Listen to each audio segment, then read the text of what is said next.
நகரத்தார்க்கே உரிய பெரும் சிறப்பு வாய்ந்த பிள்ளையார் நோன்பு தோன்றியதன் வரலாற்றுக் கவி. திரைகடலோடி திரவியம் தேட திரண்ட நகரத்தார் பெருமக்கள் காவிரி பூம்பட்டினத்திலிருந்து கடற்பயணம் தொடங்கினர்.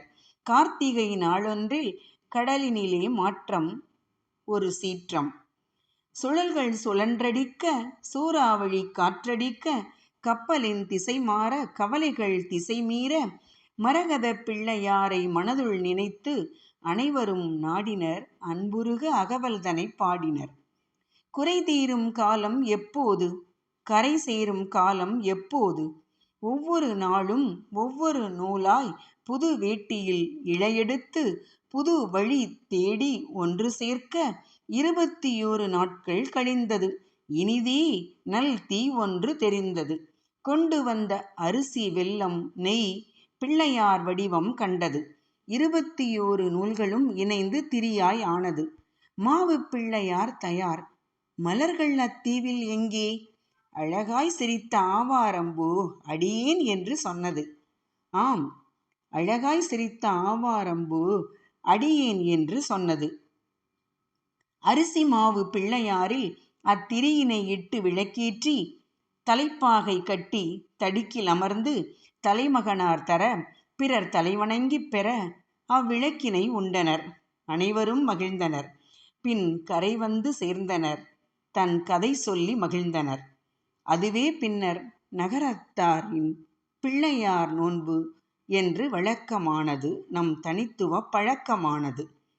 திருக்கார்த்திகை நாளிலிருந்து 21ஆம் நாள் சஷ்டியும் சதயமும் சங்கமமான சுபதினத்தில் 5 முக விளக்கேற்றி ஐவகை பொறியுடன் ஐங்கரனை வழிபட்டு அகவல்தனை படித்து சங்கூதி தும்பு பிடித்து நடுவீட்டு கோலமிட்டு கருப்பட்டி பணியாரம் கட்டாயம் இடம்பெற வெள்ளை பணியாரத்துடன் கல்கண்டு வடை, உளுந்தவடை, திரட்டுப்பால் என ஒற்றை இலக்கத்தில் ஒவ்வொரு இல்லத்திலும் இழையெடுத்து நகரத்தார் சிறந்தோங்க நன்னாளும் வந்தது.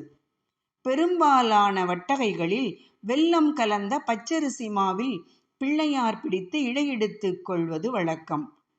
ஒரு சில ஊர்களில் வாழைப்பழம், அத்திக்காய், திரட்டுப்பால் இவற்றிலும் எடுத்துக்கொள்வது வழக்கமாக தொன்று தொட்டு வருகின்றது. நகரத்தார் எந்த ஊரில் வசித்தாலும் இல்லத்திலோ கோவில்களிலோ அல்லது வசிக்கும் அந்தந்த ஊர் நகர சங்கங்களிலோ கூடி இழையெடுத்து கொள்வது நம் தொன்று தொட்டு நடைபெற்று வருவது சிறப்பு.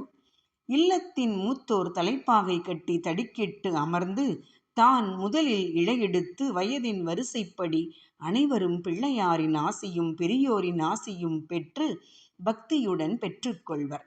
கர்ப்பிணிகளும் கருவிலுள்ள சிசுவிற்காக 2 இழை எடுத்துக்கொள்வர். இழை எடுத்துக் கொள்பவர் இறுதியில் 2 இழை எடுத்துக்கொள்வது வழக்கம். நகரத்தார் சங்கங்களில் பெண்கள் வரிசையிட்ட அடுப்பிற்கு கோலமிட்டு சங்கூதி பணியார சட்டி வைத்து எதிரெதிர்புறம் அமர்ந்து காலை வேளையிலேயே பணியாரம் ஊற்றுவர். மேலை நாடுகளில் வாழும் நகரத்தார்களும் ஒன்று கூடி தத்தம் பங்கிற்கு ஒரு பணி மேற்கொண்டு நம் மரபு மாறாதிருத்தல் சிறப்பு. வருங்கால தலைமுறையினரும் தவறாது இதை பின்பற்ற வேண்டும் என கூறி பிள்ளையார் நோன்பென்ற பெருமைகளை விலாவாரி விளக்கிய அடியேன் சிறுவாணி நீர்ப்பாயும் சிறப்பான கோவையிலிருந்து கல்லலில் பிறந்து கண்டரமாணிக்கம் மனை புகுந்து பிள்ளையார்பட்டி புள்ளியான தேன்மொழி ராஜமாணிக்கம். அனைவருக்கும் இனிய பிள்ளையார் நோன்பு வாழ்த்துக்கள்.